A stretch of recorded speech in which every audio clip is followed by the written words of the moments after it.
Hi friends, family అంతా కలిసి Tirupati and Arunachalam ట్రిప్కి వెళ్తున్నాం. ప్రజెంట్ విశాఖపట్నం రైల్వే స్టేషన్లో ఉన్నాం. ప్లాట్ఫామ్ నెంబర్ 8లో తిరుమల ఎక్స్ప్రెస్కి వెళ్తున్నాం అందరం కలిసి. సో ఒక చిన్న వ్లాగ్ లాగా చేద్దాం అనుకుంటున్నాం. సో ఈ ట్రిప్ మొత్తం ఒకసారి మీకు చూపిస్తాం.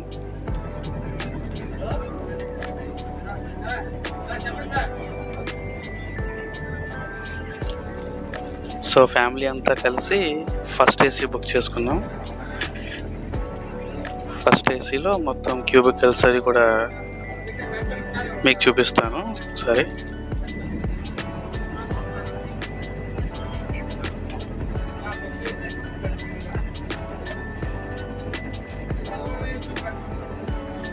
సో ఫస్ట్ ఏసీలో 2 టైప్స్ ఆఫ్ క్యూబికల్స్, ఒకటేమో 4,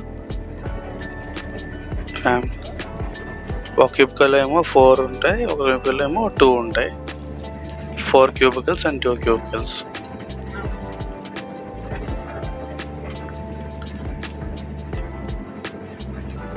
కొంచెం ట్రైన్ డిస్టర్బెన్స్ వల్ల వాయిస్ అది క్లారిటీగా లేదు.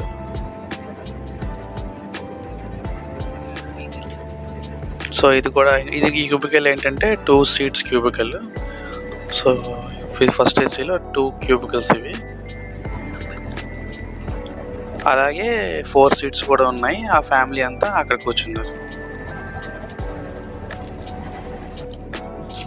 ట్రైన్ ఇప్పుడే స్టార్ట్ అయింది విశాఖపట్నం ప్లాట్ఫామ్ నెంబర్ 8 నుంచి.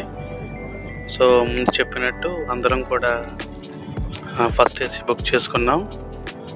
కొంచెం క్లైమేట్ అయితే బాగా సన్నీగానే ఉంది, బట్ ఫస్ట్ ఏసీ వల్ల తెలియటం లేదు. బట్ కంఫర్టబుల్గా ఉంది లోపల జర్నీ మొత్తం ఫస్ట్ ఏసీ కాబట్టి. సో చూడండి, విశాఖపట్నం మేము బయలుదేరుతున్నాం విశాఖపట్నం నుంచి. సో ఈ టూర్ అంతా ప్లాన్ ఏంటంటే మొత్తం తిరుపతి, అరుణాచలం అండ్ ఇంకా లోకల్లో ఏవైనా టెంపుల్స్ ఉంటే అవన్నీ కవర్ చేద్దామని. అండ్ అన్నీ కూడా మేము బుక్ చేసుకున్నాము ప్రీ ప్లాన్గానే. తిరుపతిలో పైన ఒక 2 రూమ్స్ బుక్ చేసుకున్నాం హిల్ పైన, అలాగే కింద హోమ్ స్టే బుక్ చేసుకున్నాం for 3 days. And Arunachalam trip కూడా వ్యాన్ అయితే బుక్ చేసుకున్నాము. అండ్ అక్కడ కూడా గిరి ప్రదక్షిణ కోసం ఆటోలు అవి ముందే కనుక్కున్నాము. సో దాని ప్రకారం ప్లాన్ చేసుకొని ఒక్కొక్కటి కూడా వీడియోస్ కింద ఒకటి పోస్ట్ చేస్తూ ఉంటాము.